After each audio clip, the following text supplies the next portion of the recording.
when you think that it's amazing that we call our planet Earth when it's, what is it, 2/3 water? It should be the planet ocean. And I think that with the proliferation of stand-up paddling, it's made everyone look at the globe differently and look at the world differently. All the possibilities for paddling, all the possibilities for adventure. I mean, all you need is a body of water and a paddle and a board. And I think that's what really has led to this sort of accelerated aspect of expedition paddling. Everybody's, I mean, think about it. Every time you leave the land, that's a frontier and you're stepping into the unknown. And it's amazing how many paddlers are really sort of taking that ethic and pushing it out there. And that's why one of my favorite categories is the top expedition. It shows you that with the paddle and with the board, we can look at our world differently, and we can look at coastlines we never imagined that we'd ever visit. Well, now we have the way to visit it, and it's all an adventure. But tonight we're going to be celebrating, and we're going to be giving the award to the top expedition.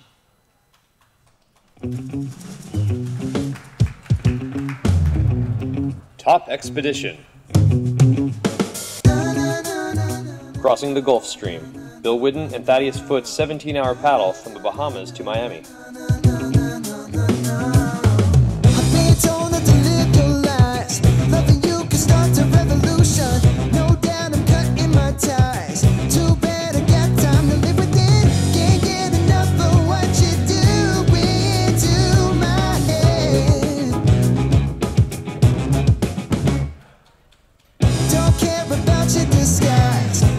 Florida Wildlife Corridor, a 100-day paddle from the Everglades to the Okefenokee.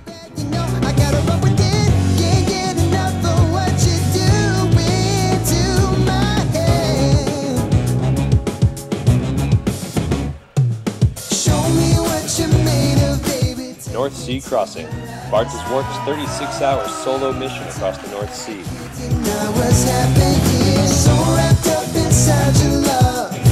Feels so good in here. Flying through your mind so high I get the night. Show me what you're made of, dear. Show me what you're made of. Show me what you're made of. Paddling the Ganges.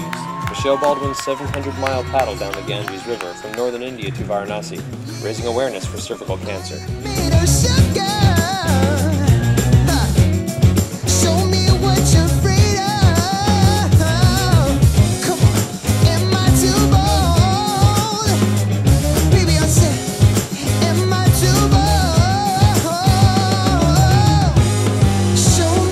Yukon River World Record, a 24-hour, 238-mile stand-up distance world record down the Yukon River. My sugar love, my sugar love. Oh, my sugar love. Oh.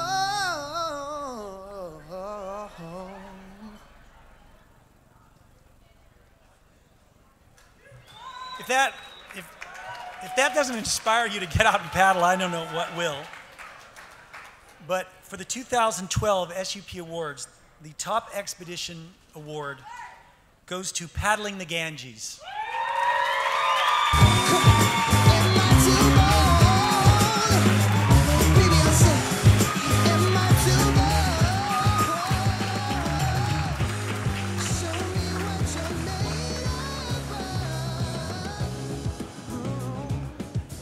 Now,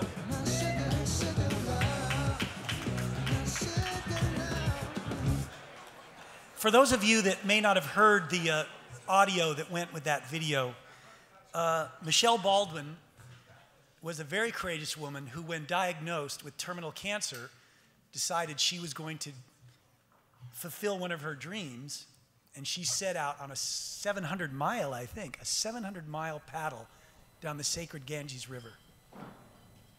And if you want to talk about the transformational power of passion, that's it. She made that whole journey, and then about 3 months after that, she died. So accepting the award tonight for Michele is her mother, Ruth Frazier.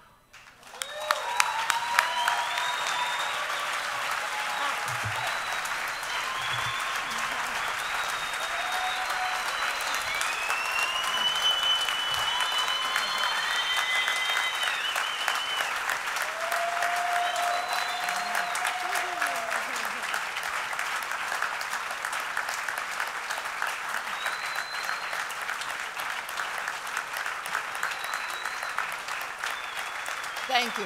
Thank you. If Michele Baldwin were here, she'd say, let's raise a toast to the power of women.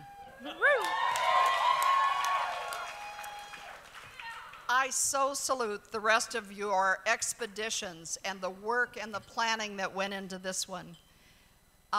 Michelle's Starry Ganga expedition indeed had the reason that she knew with certainty that she had 6 months to live. She had been through all the parts of cervical cancer for surgery and chemo and radiation, and she had 6 months.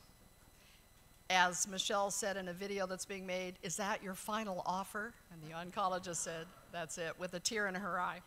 So Michele went inside. Michele was a devout Buddhist, went inside and said, we all, every single one of us, will die.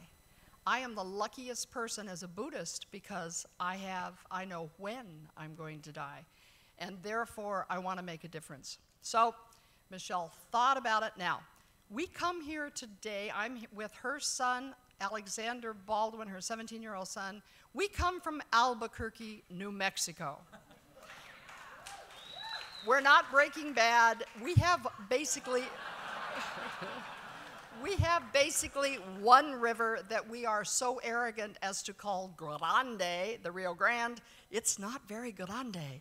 Michele was a kayak instructor on that. Michele has been a water person all of her life. And Michele said, what I want to do to make a difference, I want to do something that's never been done before. And she looked at the sport of stand-up paddleboarding, which has been around for how long? About an hour? Yeah. Michele had learned in August to really paddleboard, and she left on October the 18th for Delhi, and then she went to Rishikesh in the northern part of India. And her goal was not just to be a person doing this, but to bring awareness of and raise money for the prevention and treatment and cure of cervical cancer. It kills 4,000 women in the United States. It kills 74,000 women in India, and those are the ones that are reported.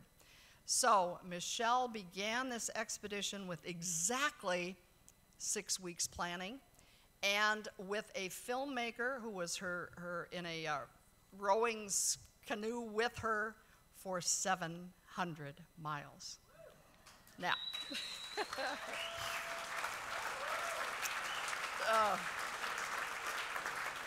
10 to 12 to 14 hours a day standing up paddling. There aren't very many rapids on the Ganga River. It is considered to be the most polluted river in the world.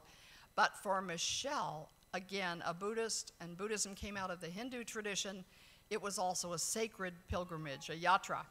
And what she could do, what your sport allowed her to do, was to prepare to die. To do that kind of introspection, to consider how she was going to leave her 3 children. So your sport, while it does all of the alive parts, all of you must know the internal part that it does for you as well. And I can assure you, it did that for Michele. The night before she left for India, and I caught up with her a week later, I was the support team on the side. You try to find somebody in India. Have you seen? God bless Google Maps, but I mean, some of our connections were great fun. The night before, she said, you know, I'm not sure I can make it. And my first thought as her mother was, because of your health? And she said, no, the stamina that it may require, the uncertainty of the Ganga River. You don't know after a monsoon if it's 10 feet high or if it's totally dry. You don't know if the tributaries that divide off into 20 parts, which one to take.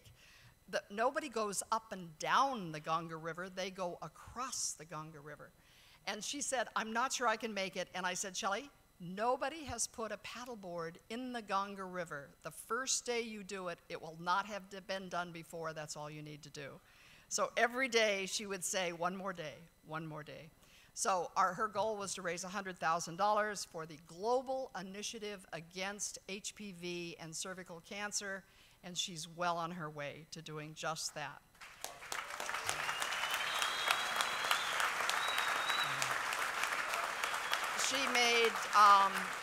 She made about 50 newspaper appearances, and so it became translated in Hindi all across India and did probably more for the awareness than has ever been done. But the Ganga River is sacred, and 400 million people live alongside of it. And again, I mentioned that it's supposed to be polluted. Michele swam in that river every single day. My challenge to you all is the river's actually 1,500 miles long. She ended up in the sacred city of Varanasi, the city where one goes typically as a Hindu or a Buddhist to die. There is the part from Varanasi to Calcutta, gentle persons, that is waiting 800 miles waiting for somebody to do. There are crocodiles and pirates, so I leave it to you. Thank you so much for that.